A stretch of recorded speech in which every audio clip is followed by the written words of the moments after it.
নমস্কার বন্ধুরা, village cooking বাড়িতে চ্যানেলে সবাইকে স্বাগত। বন্ধুরা, স্পিনাচ রাইস বানাবো, তো প্রথম থেকে শেষ পর্যন্ত ভিডিওটা দেখবে। তো প্রথমে পালং শাকটাকে নিয়েছি, একদম নরম পালং শাক, ফ্রেশ একদম তাজা। তো পালং শাকটা ভালো করে পরিষ্কার করে ধুয়ে নিয়েছি। এখানে খুব বেশি পালং শাক দেবো না, অল্প পরিমাণে দেবো, 200 মতো পালং শাক দেবো। তো এখানে রসুন আছে 8-10টার মতো, কাঁচা লঙ্কা আছে 4টে, মরিচ আছে 8-10টার মতো। তো ভালো করে এটাকে পেস্ট বানিয়ে নেব। তো পালং শাকটা পেস্ট বানিয়ে নিয়েছি। তারপরে এর মধ্যে মশলা অ্যাড করব। হলুদ গুঁড়োটা কিন্তু খুব বেশি দেবো না, 1 চিমটে হলুদ গুঁড়ো দেবো। ধনে গুঁড়ো, জিরে গুঁড়ো, সামান্য পরিমাণে চিনি দেবো, লবণ দেবো পরিমাণ মতো। এখানে আমি অল্প পরিমাণে রাইসটা নেব, তো সেই মতো পরিমাণ মতো আমি নিচ্ছি।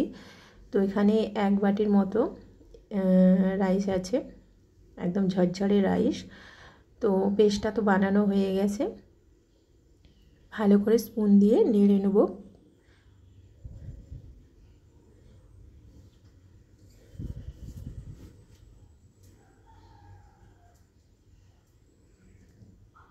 এরপরে আমি কড়াই বসাবো। কড়াইয়ের মধ্যে সাদা তেল দিয়েছি, দিয়ে পালং শাকের যে পেস্ট বানিয়েছিলাম সেটা দিয়ে দিয়েছি, দিয়ে ভালো করে বেশ নাড়তে থাকবো। পালং শাকের যে কাঁচা একটা গন্ধ থাকে, সেই গন্ধটা চলে যাবে।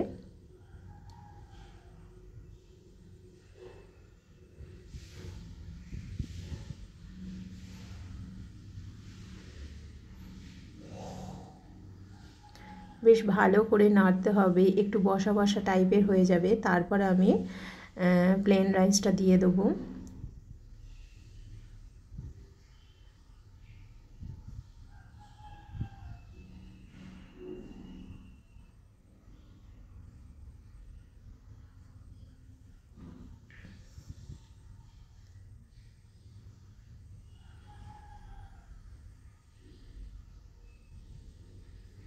ভালো করে নেড়ে নেড়ে একটু ঘন করে নিতে হবে।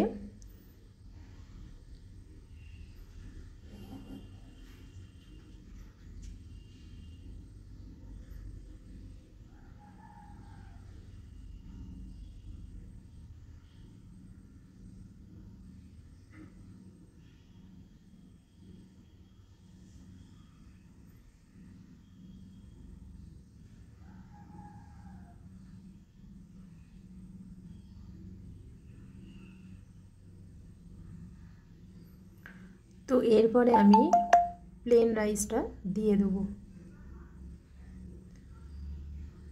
তো রাইসটা দিয়ে ভালো করে বেশ একটু ড্রাই টাইপের করে নিতে হবে। নেড়ে নেড়ে একটু ড্রাই করে নেব।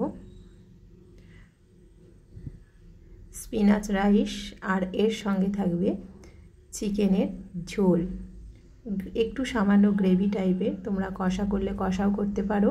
তো আলু দিয়ে আমি একটু ঝোল বানিয়েছি।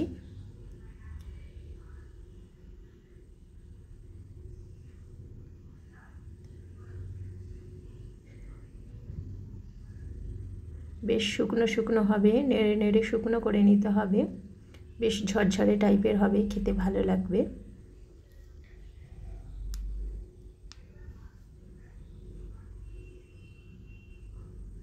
বাচ্চারা তো এমনি পালং শাক খেতে চায় না, তো এই রকমভাবে বেশ কালারফুল রাইস বানালে কিন্তু অনায়াসেই বাচ্চারা খেয়ে নেবে।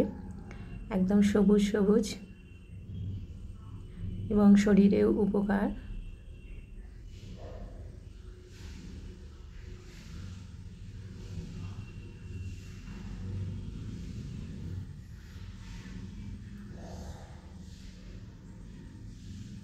তো হয়ে গেছে, আমি এবার একটা নামিয়ে নিচ্ছি।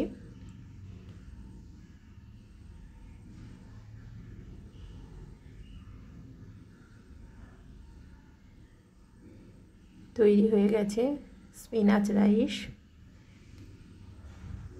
একদম সিম্পলের মধ্যে, কিন্তু খেতে হবে অসাধারণ।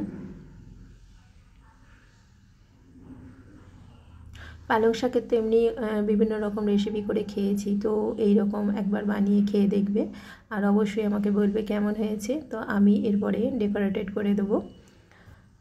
তো প্লেন রাইস, স্পিনাচ রাইস আর বড় বড় আলু আর চিকেন দিয়ে ঝোল, সঙ্গে আছে পটল ভাজা, একদম মচমচে পটল ভাজা।